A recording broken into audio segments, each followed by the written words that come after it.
রাজ্য সরকার এই যে আরজি কর মামলায় 20খানা উকিলকে নিয়োগ করেছে এই মামলায় সওয়াল করার জন্য আরজি করের পক্ষে, এটা নিয়ে কি বলবেন? আবার সাধারণ মানুষের ট্যাক্সের টাকায়, এই টাকা তো আর রাজ্য সরকার মুখ্যমন্ত্রী তার নিজের বাড়ি গাড়ি বেচে দেবেন না, তো এইটা নিয়ে আপনারা কি বলবেন? এটাই তো বাস্তব।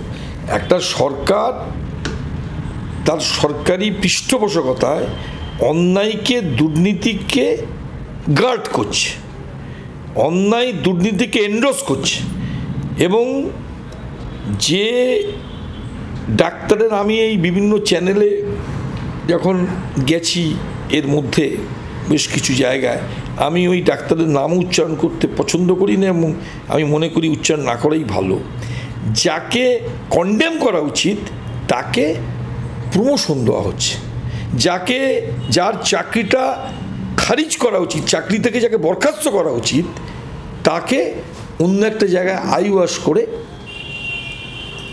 পরিবর্তন করে দেওয়া হচ্ছে, তার চাকরির ধরনটাকে স্ট্যাটাসটা এক রেখে বা স্ট্যাটাসটা উপরে নিয়ে গিয়ে। এইটা করতে পারে সেই সরকার, এইটা করতে পারে তারা যারা অন্যায়কে, দুর্নীতিকে, স্বজনপোষণকে একটা ইনস্টিটিউশনে পরিণত করেছে। মানে এখন অন্যায়টা, দুর্নীতিটা, স্বজনপোষণটা, ধর্ষণ, খুন, সমস্ত ধরনের খারাপ কাজটা একটা ইনস্টিটিউশন।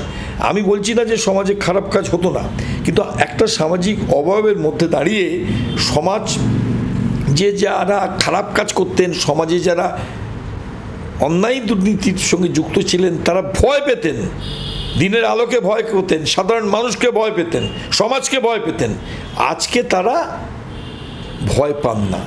এই আমলের, এই তৃণমূলের রাজত্বে, এই রাজ্য সরকারের আমলে যারা এই ধরনের খারাপ কাজ করছেন তারা বলছেন এইটা করছি, বেশ করছি, ঠিক করছি, এটাই আইন।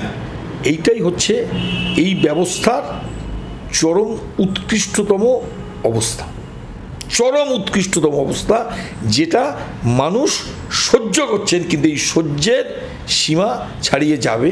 আমরা মনে করি মানুষ কখনোই এই অন্যায়, শোষণ, অবিচার, অত্যাচারের বিরুদ্ধে রুখে দাঁড়াবেন।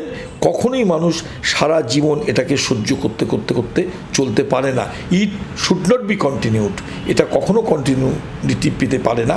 একটা সময় না একটা সময় হয়তো একটু সময় লাগছে মানুষকে বুঝতে, হয়তো রাস্তায় নামতে একটু সময় লাগছে, হয়তো একত্রিত হতে একটু সময় লাগছে, হয়তো আরও বেশি করে তীব্র প্রতিবাদ প্রতিরোধে নিজেদেরকে শানিত করে অন্যদেরকে শানিত করার প্রশ্নে একটু সময় লাগছে।